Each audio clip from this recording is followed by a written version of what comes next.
Welcome to Deep Dive Discussion, where we explore the ideas, strategies, stories, and inspirations that truly matter. Today, we're embarking on a fascinating journey into, well, the hidden landscape of our sleeping minds, all thanks to Sigmund Freud's groundbreaking work, The Interpretation of Dreams. Oh, okay, let's really get into this. Freud's The Interpretation of Dreams. It's more than just a book, isn't it? It's like the key to a secret chamber in our minds. Exactly. A chamber that, only really opens up when we drift off to sleep. Right. So our mission today is to unpack his initial arguments, really understand his core ideas about what dreams are and how we might interpret them, drawing straight from the source itself. Absolutely. And what's so interesting right from chapter 1, where he looks at the scientific literature dealing with the problems of dreams, is, well, his basic dissatisfaction. He just wasn't buying the idea that dreams were just random psychic noise. Right. He looked at the theories around at the time, the ones that dismissed dreams as meaningless, maybe just physiological blips. And he basically said, hang on, you're missing something huge here. Precisely. He felt they lacked any real scientific basis when it came to the psychological part. He saw this major gap, didn't he? These earlier approaches, they just ignored the potential significance. Treating dreams is kind of trivial. But Freud felt strongly, very strongly, that these nighttime experiences had something really important to tell us about our inner lives, about our minds.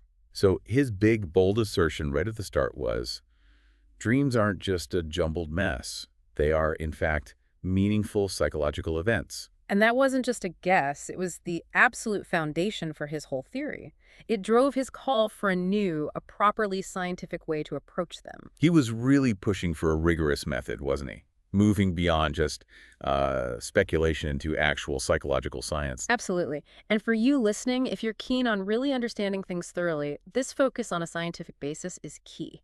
It's about getting to the heart of it, not just accepting easy answers. Which brings us neatly to chapter 2 and his, revolutionary method of interpreting dreams. He uses his own dream as the main example. Ah, yes, the method. And the cornerstone, the absolute key, is free association. Can you maybe break that down for someone hearing it for the first time? What does free association actually involve? Sure. Think of it like this.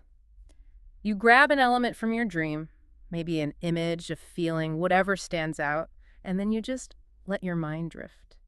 You say out loud everything that comes to mind connected to that element, no matter how weird or silly it seems. No filter. Zero filter, no judgment, just a completely free flow of connected thoughts and memories. And he uses his own Irma's injection dream to show how it works, which is pretty brave, dissecting his own subconscious like that. Oh, it's incredibly personal. And by carefully tracing his own associations from the dream elements, the manifest content, the surface story. Right, the story you remember. Exactly. He showed how that could lead you down to a deeper, hidden layer of meaning. That's the latent content. So in the Irma dream, his associations uncovered things like anxieties about his medical work, his reputation. Yes. Think of the manifest dream as just the tip of the iceberg. Free association helps you see the huge hidden mass, the latent thoughts underneath. So by following those seemingly random thought trails from his dream, he could peel back the layers and find these underlying worries, maybe even hidden desires. Exactly. It really makes you think, doesn't it, about our own strange dreams. Like maybe our sleeping mind is trying to tell us something if we just knew the code. That's precisely the idea. Applying this kind of analysis, letting yourself free associate with your own dream elements, can be a really powerful window into your own unconscious world, your own conflicts, your own desires. Okay, now chapter 3. This is probably Freud's most famous, maybe most argued about idea. The dream as wish fulfillment. The big one. It's a huge claim, isn't it? To say all dreams somehow are about wishes coming true. It is a very bold statement, and it's crucial to get the nuance. Freud wasn't saying dreams are simple fantasies. He argued that at the very core of every dream is an attempt by the unconscious mind to fulfill a wish. But often a wish that's maybe repressed or not socially okay. Exactly. Or maybe just something we don't even admit to ourselves when we're awake. The mind finds a way to get some kind of satisfaction, even if it has to disguise it heavily. Okay, but here's the immediate question everyone asks. Yeah. What about nightmares? Those awful dreams, how can they be wish fulfillment? That seems counterintuitive. The obvious challenge. Freud tackled this. He suggested that even nightmares represent wish fulfillment, but it's so heavily disguised, so distorted that it feels negative. The underlying wish might be so unacceptable, maybe linked to guilt or fear, that the dream work we'll get to that has to twist it completely. So the negativity is part of the disguise. That's one way he looked at it. He also talked about the mind maybe trying to process trauma, like an unconscious wish to gain control over a terrifying memory. So it's not always a simple, pleasant wish being granted literally. It's much more complex. Okay, that makes it less like a fairy tale and more like, well, the unconscious having its own complicated agenda. Which leads us nicely into Chapter 4, Dream Distortion. Yes. If dreams are about wishes, why are they usually so weird and hard to figure out? Exactly. Why not just dream the wish directly? And dream distortion is Freud's answer. He saw it as a kind of protective shield, a censorship process, basically. Censorship, like the mind protecting itself. Precisely. Protecting the conscious mind, the ego, from the raw, maybe disturbing or anxiety-inducing stuff bubbling up from the unconscious. If those raw wishes and thoughts came through unfiltered, it could be too much, too shocking to our waking selves. So the dream we actually remember, the bizarre story, is like a coded message, a disguised version of the real underlying wish or thought. You got it. And this dream censorship is the mental editor, the process responsible for all the weird transformations, the symbols, the strange jumps in logic we find in dreams. It sounds like understanding that distortion is pretty vital if you want to interpret anything. Absolutely crucial, because the surface meaning, the manifest content, is almost never the real story, according to Freud. You have to decode the distortion. Okay, so where does all this dream stuff actually come from? Chapter 5 looks at the material and sources of dreams.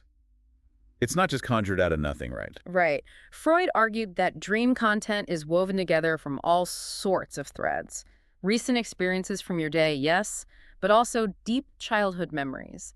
Things you sense while you're sleeping, like a noise outside even your physical state, like being thirsty. And he put a lot of weight on day residues, didn't he? He did.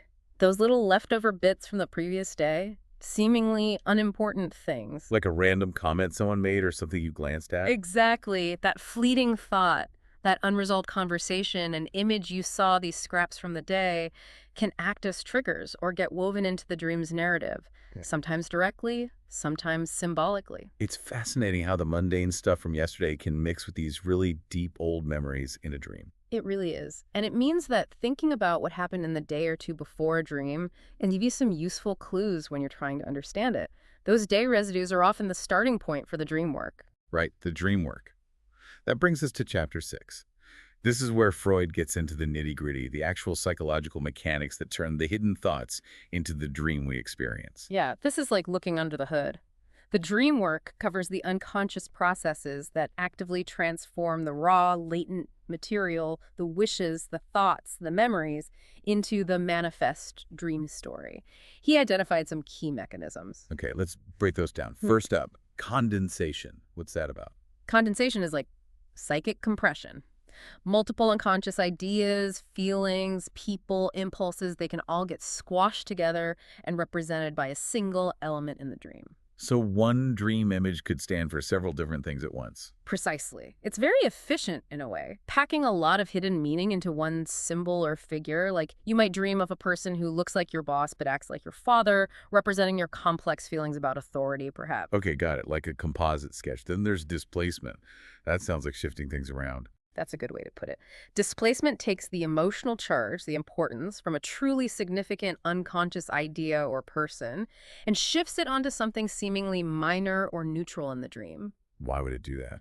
As part of that censorship, that disguise, so maybe instead of feeling intense anger towards someone directly in the dream, which might be too disturbing, you dream about being furious over, I don't know, a misplaced sock. The intensity is there, but it's attached to something safer. Ah. Okay, the feeling gets moved. Yeah. And the third big one is symbolization. Yes. Where everyday objects, actions, or scenarios in the dream take on a symbolic meaning, representing unconscious thoughts or desires, often related to things like the body, family, birth, death, sexuality. Freud had some pretty specific ideas about common symbols, didn't he? He did suggest some common interpretations, particularly around sexuality, phallic symbols, things representing wombs. But he also stressed, and this is important, that symbols aren't always universal. Their meaning can be deeply personal, shaped by your unique experiences and associations. So it's not like a fixed dictionary. A cigar isn't always a cigar, but it isn't always something else either. Exactly. Context and personal association are key. These mechanisms, condensation, displacement, symbolization, they are the dream work, actively building the dream story. And finally, chapter 7. Here Freud kind of zooms out, right? Looks at the bigger picture, the psychology of the dream processes. Yeah, he considers the broader implications. He talks about regression in dreams, the idea that when we dream, our minds might slip back into earlier, more primitive ways of thinking, less logical, more visual, maybe like how children think. So dream logic isn't waking logic. Not at all. Much more fluid, associative, less bound by reality. And he really hammers home the idea again that dreams are this incredibly valuable royal road, as he famously called it, to understanding the unconscious mind, this hidden part of ourselves that's otherwise so hard to access directly. And this is where he starts connecting the dots, isn't it? Between understanding dreams and understanding psychological problems like neurotic symptoms. That's right. You see the beginnings of his wider psychoanalytic theory here. He's suggesting that the same kinds of conflicts and mechanisms we see playing out in dreams are also at the root of psychological distress in waking life. So dream analysis wasn't just about figuring out weird stories. Not at all. For Freud, it was a fundamental tool, a way to unlock the secrets of the unconscious and ultimately to help people understand and potentially resolve their inner conflicts. Okay, so let's quickly recap the core ideas from this deep dive into Freud's interpretation of dreams. We covered his push for a scientific approach, his method of free association. Illustrated by that Irma dream. Right. Then the big idea of wish fulfillment, even in nightmares, the concept of dream distortion and censorship. And the sources of dream material, like those day residues. And the crucial mechanisms of the dream work, condensation, displacement, symbolization. And finally, the broader implications, regression, dreams as the road to the unconscious, and the links to psychological symptoms. It's quite a framework he built. It really is. Yeah. And while psychology has evolved, and many of these ideas have been debated and modified over the last century, you can't deny the massive impact of this book. It fundamentally changed how we think about our own minds. It really did offer these profound, if controversial, initial insights into that hidden world that comes alive when we sleep. Absolutely. So maybe a final thought for you listening. Think about a dream you've had recently, even a fragment. Based on what we've talked about, any guesses about what wishes might be hiding underneath? Or what little bits from your day those day residues might have found their way in? Definitely some food for thought there. Thanks for taking this deep dive into Freud's world with us. Thanks for listening. Grab Ysh Estayo's latest book on Amazon. Need business consulting, artificial intelligence, book writing, and publishing? Ysh has your back. Contact Ysh Estayo or leave a comment. Until next time, keep diving deep.